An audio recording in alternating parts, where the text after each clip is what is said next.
The 2017 NASCAR Cup champ Martin Truex Jr. will retire at the end of the season. Who takes over the 19 car for 2025? And IndyCar announces a historic deal with Fox that has peeved off a lot of fans. High, push it, checker flag, hell yeah! What's the caution for? Me? Can I not push it in? Stop anybody. Come on, you guys! Way to go, boys! One hell of a job, man, one hell of a job. Thank you so much. Oh, we knew this day would come. Welcome on into Shifting Gears. I'm Alan Bailey. Big story. Big story. Before we get into Martin Truex Jr. and who takes over the 19 car, make sure that you mash that subscribe button so that you do not miss an episode. And of course, log on to arnrace.com for the latest motorsports news. ARN, the Motorsports Authority. Knew this was going to happen. I had a really strong feeling, especially after Sonoma, that this was coming sooner rather than later. Martin Truex Jr. expected to announce Friday at the track in Iowa that he will be retiring following the 2024 season. Saw it coming. I could hear it in his voice on the radio. He's mentally done. He's going to tell us about it, and I'm sure we'll react and we'll have our own thoughts and opinions on this. But here's a guy who's been racing in the Cup Series for almost 20 years full-time. He is your 2017 champ. He's finished second in the points twice since this current four-driver playoff format was instituted. But, I mean, he's had a great career. No question, he's a Hall of Famer, in my opinion. I think he is. I think he's a Hall of Famer just based on what he did in the Coke 600 that one time when he led all but, 4 laps. It was absolutely ridiculous, lights out. And this is a guy who mentally unplugs from the racetrack and racing and the world Monday through Thursday. Reportedly, his PR people literally cannot get a hold of him until about Wednesday, Thursday, Friday in some cases, because he just checks out. Once he's not at the racetrack, he's not at the racetrack.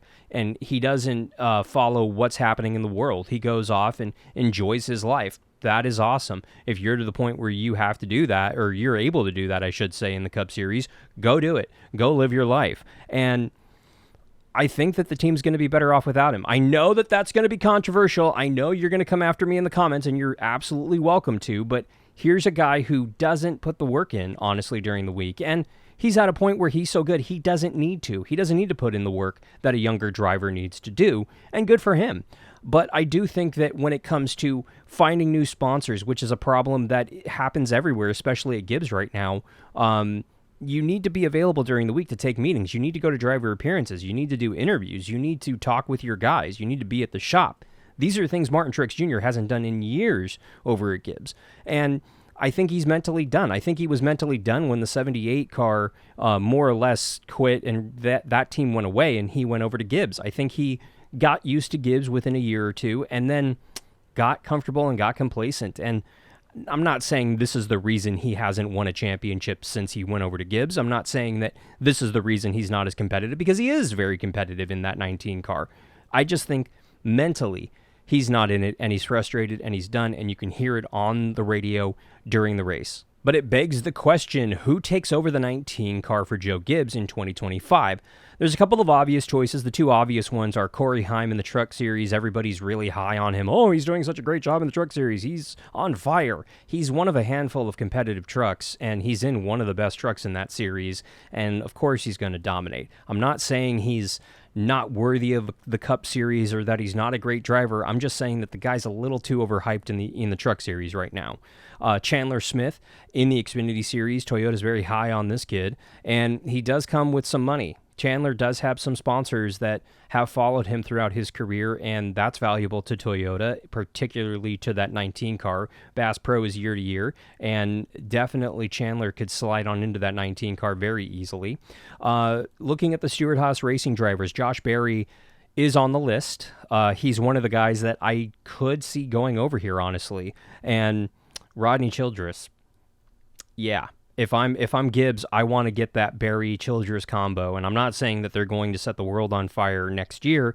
I'm saying that they're building up for a legacy, and I do think that Josh Berry is potentially a legacy driver if you really get a good team around him and build a team around him and get him what he needs. Stewart Haas clearly isn't doing that right now and won't be able to do that next year, obviously, and I do think that wherever Berry goes, he's going to be the guy that's going to be there for 10, 15 years and really define an organization. Yeah, you have Noah Gragson, who I think would slip in very nicely and very easily into that 19, especially with the Bass Pro affiliation.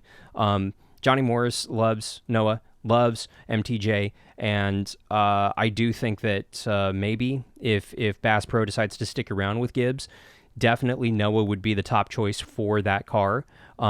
He's probably the number one right now outside of the Toyota organization. Chase Briscoe should be on this list. The rumors are he's going over to the Wood Brothers, but if you are Chase Briscoe, who would you rather go to next year? Would you rather go check out the Wood Brothers 21 that's hit or miss Penske B equipment, or go over to a top Toyota team at Gibbs? Yeah, not really a question right there. Obviously, he's going to go with Toyota. So the question is who does Gibbs slot in there, and who really defines that 19 car moving forward? We're going to have to wait and see. If it's me personally, if you're going off of a business decision, that's not a bad racing decision, Chandler Smith. If you're going off of long-term, Josh Berry. If you're going for kind of within the next 5 to 10 years, I'd go with a Noah Gragson, and that would please the current sponsor. It all depends if Bass Pro sticks around with this organization, but I see either a Noah Gragson, a Chandler Smith, or a Josh Berry in the car. But again, Gibbs is still talking to all of these guys, to these sponsors. I'm hearing Noah is the front runner at the moment because of that sponsor connection and affiliation, but I'm also hearing that Chandler Smith is in the conversation as well. So this could go one way or the other. We're going to have to wait and see. Let me know who you think should be driving the 19 car for Joe Gibbs Racing next season, replacing Martin Truex Jr. The other big story that came out today, the fact that Fox is going to be broadcasting IndyCar races next season in a very historic deal. Every IndyCar race next season will be broadcast on Fox, not FS1. Wow, I did not see that coming because, frankly, IndyCar has a decent audience, but NASCAR clearly has the bigger audience, and Fox didn't prioritize putting NASCAR on Big Fox this year. They moved a little bit more racing over to the FS1 side. I question why. You have a series that has almost double the viewership of IndyCar, and you don't want them on Big Fox, but you're going to give the little series to Fox. It seems very weird, honestly. We're going to have to wait and see, honestly, what becomes of this, what the ratings look like next year.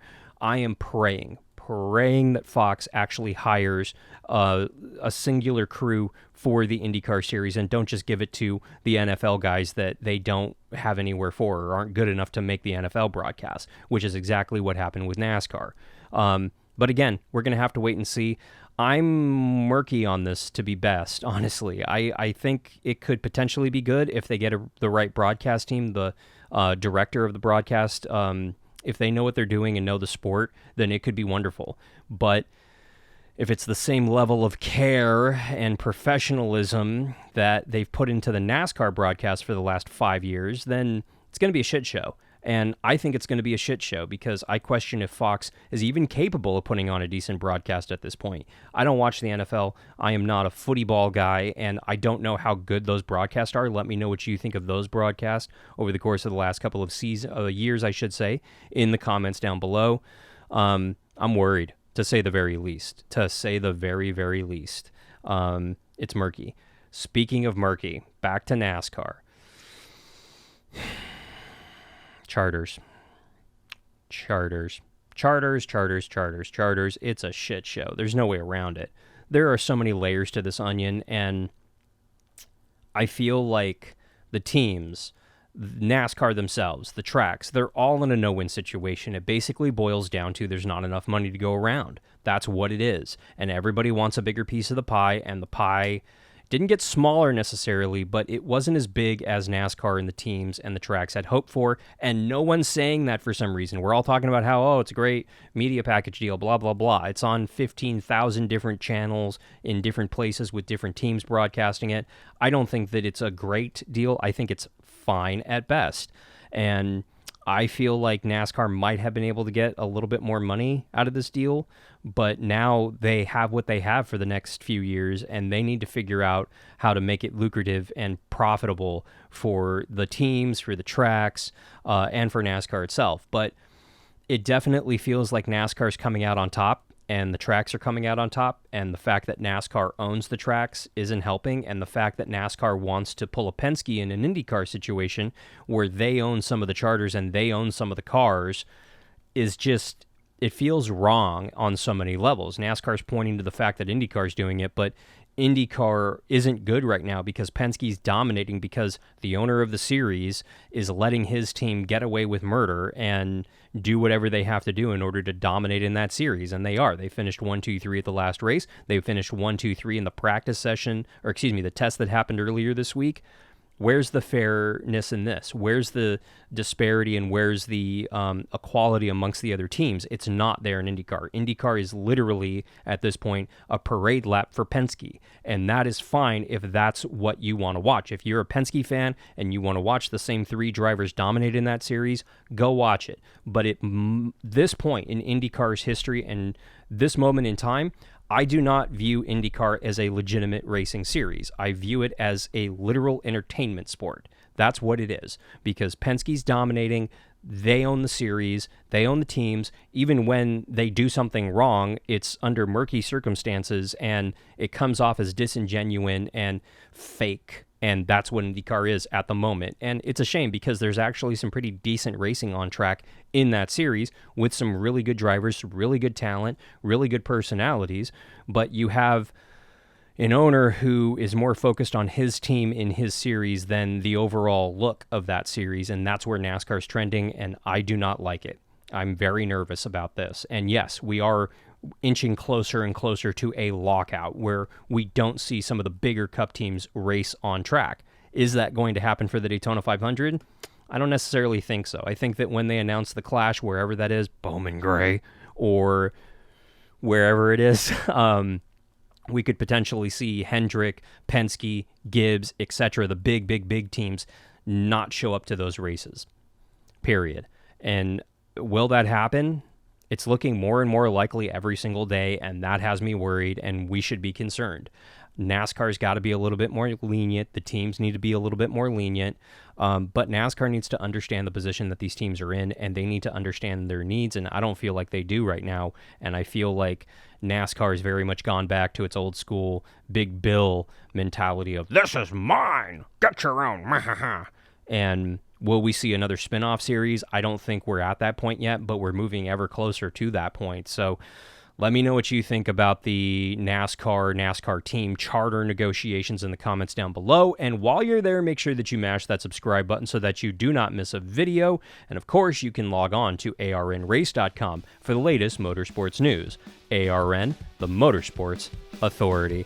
Murky times. Going to Apache, Iowa this weekend for NASCAR. We're going to have to wait and see how that looks.